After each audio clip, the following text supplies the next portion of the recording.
오늘의 사연 시작합니다. 이렇게 이혼 사연을 쓰고 있자니까 다른 사연자들이 어떤 마음으로 글을 썼는지 조금은 알 것도 같습니다. 저는 30대 초반이고요. 현재 이혼 서류 제출하고 숙려 기간이에요. 나이만 먹었지 간장 종지보다 좁디 좁은 속을 가진 남편과 더는 못 살겠더라고요. 한치의 망설임도 없이 이혼을 결정하게 된 데는 뭐니 뭐니 해도 형부와 아빠의 그 일이 생긴 직후였네요. 마음이 너무 갑갑하고 화가 나서 이렇게라도 털어놓다 보면 어느 정도는 괜찮아질까 싶어 한번 이야기를 해볼게요. 남편과 저는 6살 차이가 나는 평범한 직장인입니다. 이전 직장에서 사내 커플로 처음 남편을 만났죠. 지금은 제가 이직을 한 상태이고요. 전에 다녔던 회사는 규모가 그리 크지 않다 보니 다른 팀이어도 서로 마주칠 일이 많았어요. 거기다 여직원들보다 남자 직원이 월등히 많은 회사라 행동 하나하나 신경 쓰이고 조심스러웠죠. 그런데 남편이 공개적으로 저를 좋아한다는 소문이 돌기 시작한 겁니다. 너무 어색하고 불편했어요.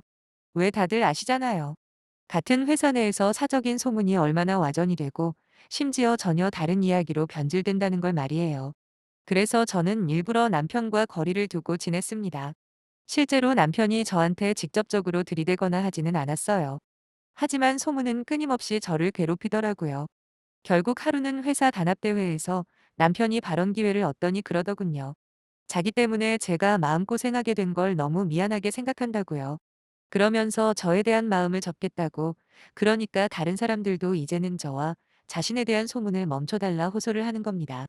그냥 그렇게 소문이 마무리되고 지나갔으면 얼마나 좋았을까요? 그랬으면 제가 지금 이혼이니 뭐니 속 시끄러운 시간을 안 보냈어도 되었을 텐데 말이죠. 하지만 등신 같은 저는 남편의 그런 모습이 애잔하기도 하고 안쓰럽더라고요. 거기다 왜 그런 말이 있잖아요. 여자는 자기가 좋아하는 남자보다는 자신을 좋아해주는 남자를 만나야 행복한다는 말 말이에요. 풀쭉은 남편에게 다가가 위로를 몇 번 해주다 보니 자연스럽게 저희는 연인 사이가 되어버렸어요. 제가 이직을 하게 된 이유도 바로 그거였습니다. 원래 이상한 소문을 돌기 시작하면서 저는 제 나름대로 다른 회사들을 알아보며 준비를 하고 있었죠. 그리고 남편과 진짜 사귀게 되면서 주위의 수군거림이 너무 심해지길래 과감하게 이직을 결정하게 된 겁니다. 다행히 운 좋게 제가 원하는 회사의 자리가 생겨 바로 옮길 수 있었어요.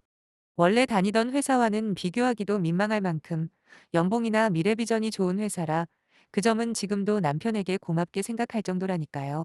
만약 남편이 아니었다면 아마도 그 회사에서 평생 만족하며 살았을 수도 있잖아요.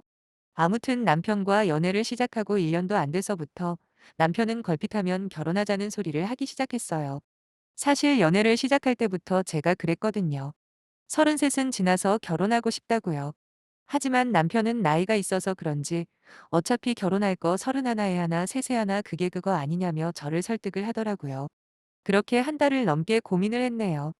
이세까지 생각하면 빨리 결혼해도 나쁠 게 없다는 결정을 내렸고 저희는 양가 어른들께 정식으로 인사를 드렸습니다. 결혼 이야기가 본격적으로 나오면서 자연스럽게 현실적인 문제들을 상의하게 되었어요. 대충은 알고 있었지만 정확한 액수를 듣게 되니까 기분이 좀 묘하더군요. 이제 진짜 결혼이라는 걸 하는구나 실감을 했다랄까요? 아무튼 남편의 연봉은 조금 빠지는 7천이었습니다. 모아둔 돈이랑 시가에서 보태주신다는 돈을 합치면 정확하게 2억을 결혼 비용으로 잡고 있더라고요. 반면에 저는 남편보다 나이도 훨씬 어리다 보니 모아놓은 돈이 5천만 원밖에 안 되었어요. 친정 부모님이 그래도 너무 차이 나는 건 경우가 아니라면서 1억을 주셨습니다. 그래서 남편 쪽 2억 원과 제 쪽에서 1억 5천으로 결혼을 하게 되었는데 나중에 알았습니다. 이때부터 불만이 있었다는 걸 말이에요. 물론 저희 쪽에서 5천만 원 적게 해간 건 사실이에요. 하지만 제가 이직을 하고 난 뒤 연봉이 많이 올랐기 때문에 어린 제 나이까지 감안하면 그렇게까지 불만을 가질 사항은 아니라고 생각하는데 제가 잘못 생각하는 건가요? 뭐 그건 그럴 수 있다고 쳐도 문제는 양가 부모님을 대하는 남편의 태도였죠. 저희 친정 부모님은 모아둔 재산이 제법 있으십니다. 거기에서 1억을 지원해 주신 거고요. 하지만 반대로 시부모님은 형편이 빠듯하세요. 그리고 남편에게 보태주신 돈은 1억 3천만 원으로 알고 있는데 남편이 하루는 그러더라고요. 요즘 세상에 자식들 결혼할 때 노후 생각 안 하고 돈을 지원해 주시는 부모님이 어디 있냐고요. 한마디로 자기 부모한테 잘하라는 이야기를 한참을 돌려서 하더라고요. 그래서 알겠다고 했습니다. 남편이 그렇게 이야기하지 않아도 시부모님 두 분 다 좋은 분들이시고 잘하려고 했습니다.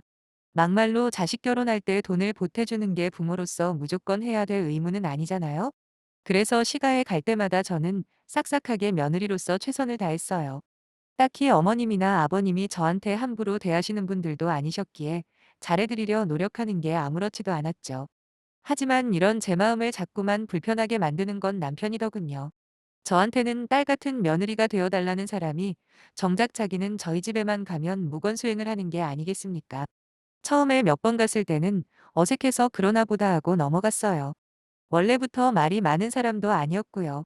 하지만 결혼한 지 1년이 지나도 저희 친정에만 가면 말을 안 하는 게 여전한 겁니다. 얼마나 심하면 한 번 다녀가면 꼭 엄마한테 전화가 옵니다. 둘이 싸웠냐고요.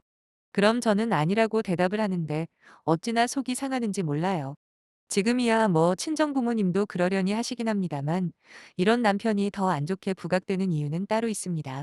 그건 바로 저희 형부죠. 제겐 두 명의 언니가 있습니다.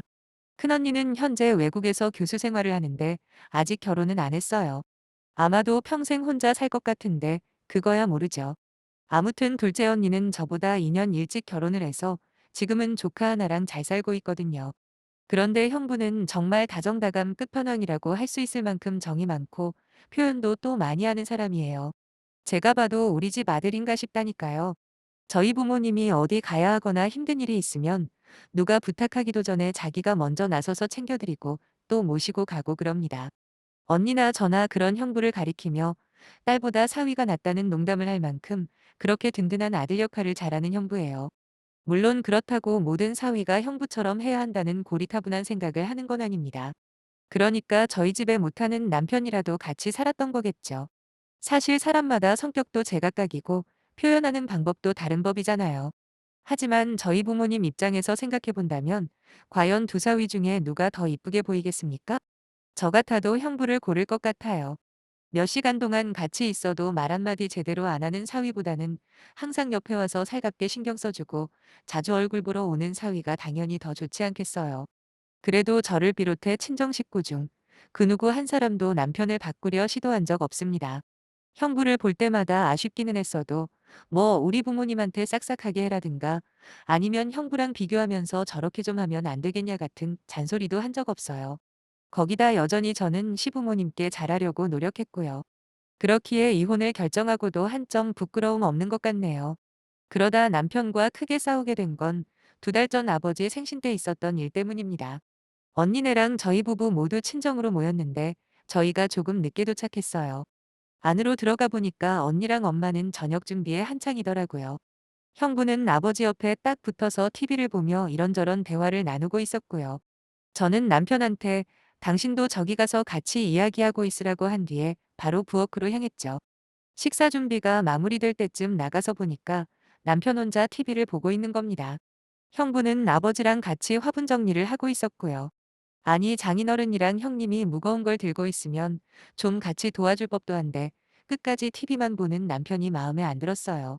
다른 날도 아니고 생신날이잖아요. 최소한 가서 기웃거리고 도와드리려는 신용이라도 할 수 있는 거 아닙니까? 그렇게 식사는 대충 마치고 본격적으로 술을 마시게 되었어요. 언니랑 저는 맥주를 그리고 남자들은 소주를 마시는데 날이 날인지라 아빠는 이미 얼큰하게 취하셨더라고요. 저는 그때 몰랐어요. 알고 보니 얼마 전에 형부가 승진을 했다는 겁니다. 그것도 한 단계도 아니고 두 단계 특진을 말이죠. 뭐 맡았던 프로젝트가 대박을 냈다는데 진심으로 축하해줬습니다. 사실 저희 둘째 언니가 건강이 안 좋은 편이에요. 20살을 갓 넘었을 때 큰 병을 앓은 적이 있거든요. 그때 이후로 약해진 체력 때문에 정상적으로 출퇴근하는 직업을 갖기에 부담이 많은 것 같았어요. 그래서 현재는 외주를 받아 집에서 부업 정도만 하는 걸로 알아요. 거기다 형부는 부모님이 안 계십니다.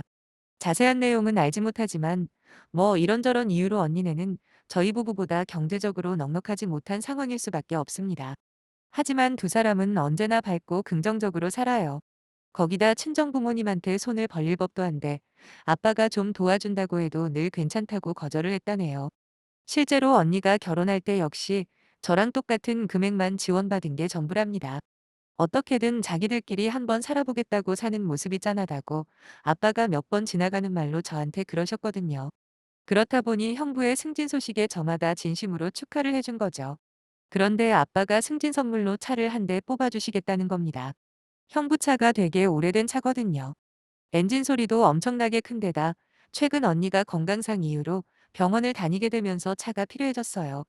안 그래도 뭐 도와줄 거 없나 살펴보시던 아빠는 이때다 싶어 결정을 하신 거죠.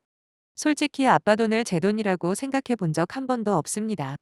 거짓말이 아니라 맹세코 부모님 재산에 욕심낸 적도 없고요. 물론 이론상으로야 부모님이 돌아가시면 저와 언니들한테 재산이 돌아오겠죠. 그걸 유산이라고 부르는 걸 테고요.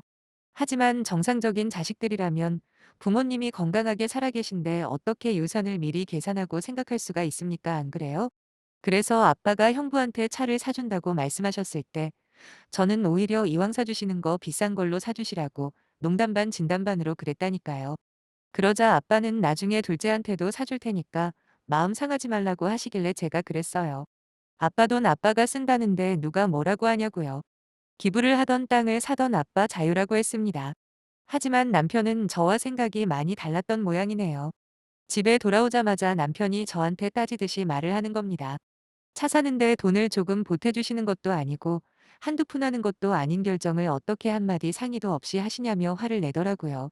자기가 예전에 승진했을 때는 고생했다 수고했다 말로만 그러시더니 이런 식으로 차별하는 게 말이 되냐고요. 그러면서 기분 나쁘다고 자꾸 불만을 늘어놓길래 보다 못한 저도 한마디 했어요. 내가 차별한 것도 아닌데 왜 나한테 자꾸 그러냐고 말이에요. 정 불만이 있으면 아빠한테 전화해서 직접 따지라고 했어요. 그리고 자꾸 차별차별거리는데 형부가 우리 아빠 엄마한테 하는 거랑 당신이 하는 거랑 그 자체가 차별 아니냐 그랬습니다. 기분 나쁠까봐 웬만하면 비교하는 거 자제하려고 했다고. 하지만 당신이 지금 차별이라는 말을 하니 나도 속 시원하게 할 말 하겠다 하며 그동안 쌓인 불만을 털어놨죠. 그랬더니 그제야 조금 잠잠해지더라고요. 자기도 아는 거죠. 형부랑 자기랑 비교 대상 자체가 안 된다는 걸요. 저는 남편에게 아빠가 설마 형부한테만 사주시겠냐. 나중에 우리도 좋은 일이 생기면 모른 척 하실 분도 아니고 그러니까 당신도 조금 노력해봐라 라고요. 그랬더니 남편은 엉뚱한 논리로 다시 저한테 따지는 거예요. 저보고 바보랍니다. 나중에 아빠 돈이 어디로 가겠냐고요. 세 딸한테 나눠질 돈을 벌써부터 저렇게 쓰는 게 아깝지도 않냐고. 그러나 언니 부부한테 다 퍼주시면 어쩌려고 그러냐면서 지금부터 관리 잘하랍니다. 세상에서 제일 등신이 자기 밥그릇 남한테 뺏기는 인간이라네요. 여기부터 저도 더 이상 좋게만 말할 수가 없겠더라고요. 뻔뻔해도 너무 뻔뻔하잖아요. 저는 말 조심하라고 당신이 평소에 우리 아빠한테 하는 거 생각해보면 나 같아도 10원 한 장 주기 싫었을 거라 했습니다. 그리고 내가 당신네 부모님한테 하는 거 반만 했어도 우리 아빠 성격에 진작 차 한 대 뽑아주시고도 남았을 텐데 우리 집만 가면 뚱한 표정만 짓고 말 한마디 제대로 안 하는 사위한테 잘도 뭐 해줄 생각이 들겠다 하면서 소리를 질러버렸어요. 그리고 지금 우리 아빠 빨리 돌아가시라고 기도하는 거냐고 그게 아니면 왜 자꾸 유산 거리냐 따졌습니다. 그러자 남편이 뭐라는지 아세요? 형님은 부모님이 안 계셔서 결혼할 때 지원받은 게 없지 않냐. 그런데 자기는 1억 넘게 보태주셨다고 생색을 내는 겁니다. 진짜 어쩜 인간이 이렇게 야비하고 밴댕이 소갈딱지인지 한심 그 자체였어요. 저는 열받아서 조목조목 다 반박해줬습니다. 결혼할 때 5천만 원 더 가져온 거 인정하지만 내 연봉이 당신 연봉보다 1천만 원 넘게 높은데 그럼 5년 후에는 알아서 길 거냐고요. 거기다 내가 나이가 훨씬 어린데 그럼 그만큼 돈도 더 오래 벌 거 아니냐고 그건 어떻게 계산할 거냐 했어요. 할 말이 없어진 남편은 그 길로 나가버리더라고요. 결국 그날 외박을 한 남편은 다음 날도 그 다음 날도 안 들어오는 겁니다. 자기가 잘못을 해놓고 이딴 식으로 대처하는 게 맞는 건가 싶었어요. 점점 생각할수록 정이 떨어져 나이값도 못하는 저런 인간이랑 계속 살아야 하나 고민을 하고 있는데 아빠가 전화를 하시더라고요. 그 인간이 기어이 저희 아빠한테 서운하다 문자를 보낸 거예요. 자기가 형님보다 못한 게 뭐냐면서 형님은 친부모가 없으니까 장인 장모님한테 잘하는 거 아니겠냐며 자기가 잘못한 건 쏙 빼놓고 아주 장문으로 하소연을 했답니다. 아빠는 막내 사위가 그 정도로 마음이 상한 줄 몰랐다며 우리한테도 차 한 대 사줄 테니까 마음 잘 달래주랍니다. 하지만 그 순간 이혼에 대한 확신을 가졌어요. 그래서 아빠한테 말씀드렸죠. 돈 없는 남자랑은 살아도 상식 없는 짐승이랑은 못 살겠다고요. 그제서야 아빠도 사실은 마음에 안 드는 게 참 많았는데 제 눈치를 봐서 말 안 하고 있었답니다. 알고 보니 엄마나 언니 역시 같은 생각이었더라고요. 진작에 말을 해줬으면 시간 절약 할 수 있었을 텐데라는 아쉬움도 있었네요. 아무튼 그렇게 집에 기어들어온 남편한테 이혼하자고 했어요. 그러자 남편은 지금 이혼 이야기가 왜 나오냐면서 자기가 뭐 틀린 말을 한 거냐입니다. 자기도 아빠 돈에 지분이 있다고 적어도 30%는 권리 있는 거 아니냐고 하길래 그게 왜 네 거냐고 소리를 질렀네요.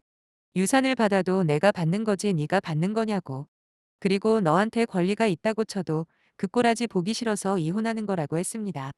제가 설마 이혼까지 하자고 할 줄을 몰랐던지 뭐라 말도 못하고 멍하니 있길래 그대로 두고 나와버렸어요. 결국 시부모님까지 이런 상황을 다 알게 되었고 저희는 이혼장을 제출해 놓은 상태입니다. 시부모님은 저한테 원래 남자는 나이만 먹었지 어린애나 마찬가지라면서 저더러 한 번만 더 품어달라고 하시더라고요. 하지만 제 마음은 변하지 않을 거예요.